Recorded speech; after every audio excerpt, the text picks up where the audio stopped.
क्या आपको सत्तू लेना चाहिए या फिर वे प्रोटीन?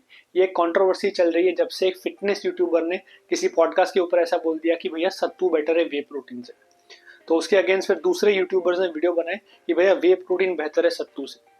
तो इन दोनों में से सच क्या है और मेरा क्या ओपिनियन है, क्योंकि मेरा ओपिनियन इन दोनों से थोड़ा सा अलग है, वो मैं आज आपके साथ शेयर करने वाला हूँ। हेलो गाइज, मेरा नाम योगेश है, आप देख रहे हैं योगी फिट। तो इन दोनों में से कौन सा बेटर प्रोटीन सोर्स है वो समझने के लिए हमें सत्तू और वे प्रोटीन के बीच का फर्क समझना पड़ेगा। तो पहले हम सत्तू की बात करते हैं। तो सत्तू एक पाउडर है जो आपको मार्केट में मिलता है, आप उसको घर पे भी बना सकते हो, जो आइडियली भुने चने से बनता है। लेकिन मार्केट के अंदर दूसरे प्रकार के भी सत्तू मिलते हैं जिनके अंदर वो लोग बाकी ग्रेन्स ऐड करते हैं, जैसे कि मटर है या फिर जौ है। तो हम उसको कंसिडर नहीं करने वाले, अभी हम चने वाले सत्तू की बात करने वाले, क्योंकि उसके अंदर प्रोटीन सबसे ज्यादा रहता है। तो 100 ग्राम भुने चने के सत्तू के अंदर आपको 20 ग्राम प्रोटीन मिलता है और 60 ग्राम के आसपास कार्ब्स मिलते हैं। तो आप यहाँ पे देख सकते हैं कि इसके अंदर कार्ब्स कितने ज्यादा है और उसकी वजह से उसकी कैलोरीज भी ज्यादा है। तो ये क्लीन सोर्स ऑफ प्रोटीन तो नहीं है।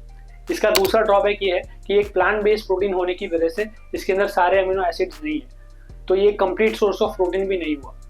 तीसरा ड्रॉबैक ऐसा है कि इसका एब्जॉर्प्शन स्लो है और ये डाइजेशन में थोड़ा सा हार्ड है आपके स्टमक पे। हालांकि इन सारे ड्रॉबैक्स का एक पॉसिबल सोल्यूशन भी है जो मैं वीडियो में आगे जाके आपको बताने वाला हूँ, तो एंड तक वीडियो में बने रहिएगा।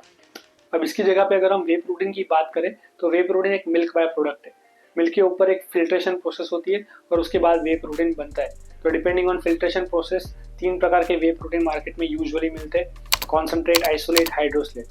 तो कॉन्सेंट्रेट के ऊपर फिल्ट्रेशन प्रोसेस कम हुई होती है, तो उसके अंदर आपको प्रोटीन की वैल्यू थोड़ी सी कम रहती है।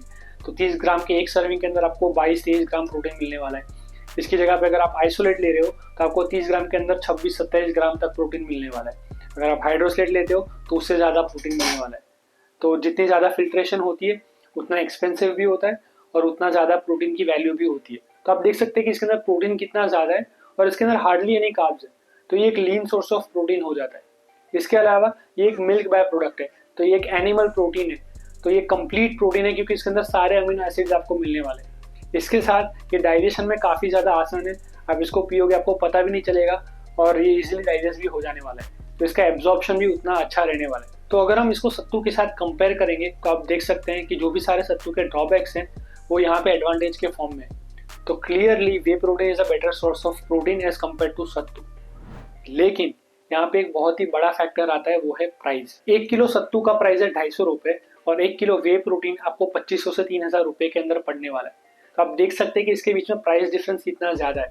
अगर आप स्कूप वाइज भी चेक करने जाएंगे ना तो एक स्कूप वे प्रोटीन का आपको कुछ 50 से 60 रुपये के अंदर पड़ने वाला है, जिसके अंदर आपको 22 से 25 ग्राम प्रोटीन मिलेगा।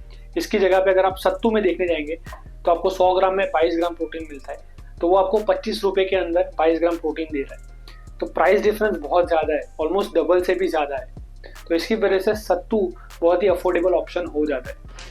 तो अब हम आते हैं मुद्दे की बात पे कि आपको कौन सा प्रोडक्ट यूज़ करना चाहिए, एक चीप प्रोडक्ट विथ ड्रॉबैक्स या फिर एक एक्सपेंसिव प्रोडक्ट विदाउट ड्रॉबैक। मेरे लिए तो ये कंपेरिजन ही गलत है।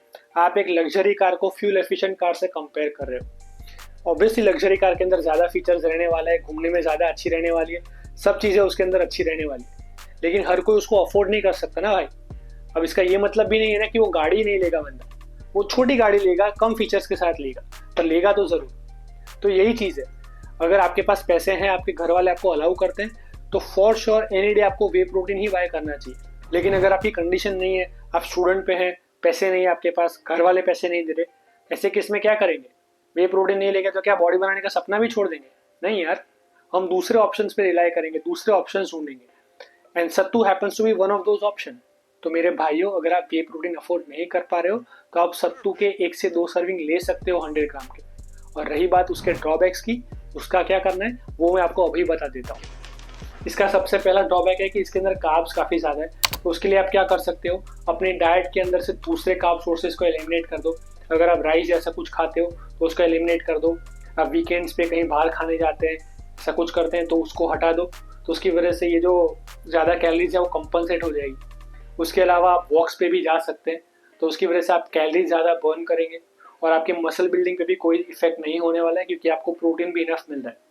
तो इस तरह से आप इसको डील कर सकते हैं। इसका दूसरा प्रॉब्लम ये है कि ये कंप्लीट सोर्स ऑफ प्रोटीन नहीं है। तो इसके लिए मैं आपको बता दूं कि अगर आप adequate amount of protein consume करते हैं अपनी बॉडी के हिसाब से, तो फिर आपको इनकम्प्लीट प्रोटीन की फिक्र करने की ज़रूरत नहीं है।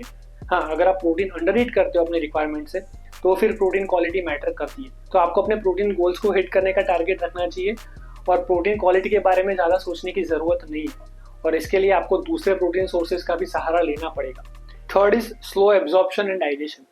इसके लिए मैं आपको बता दूं कि एब्जॉर्प्शन रेट से कोई फर्क नहीं पड़ता है कि वो स्लो है या फास्ट है। ऐसा नहीं होने वाला है कि जो फास्ट है वही आपकी मसल में जाएगा और दूसरा नहीं जाएगा।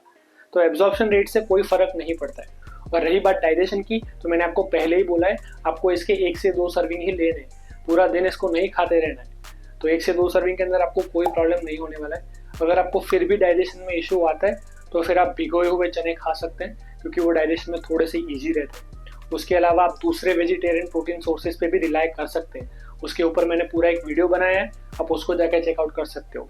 इसके अलावा अगर आपको एक फुल डे ऑफ ईटिंग चाहिए विदाउट वे प्रोटीन, तो वो भी मैंने बनाया हुआ है, आप वो भी चेकआउट कर सकते हो। तो अपना गोल हमेशा मेहनत करने का रखना चाहिए, रिसोर्सेज के बारे में ज़्यादा टेंशन लेने की ज़रूरत नहीं है।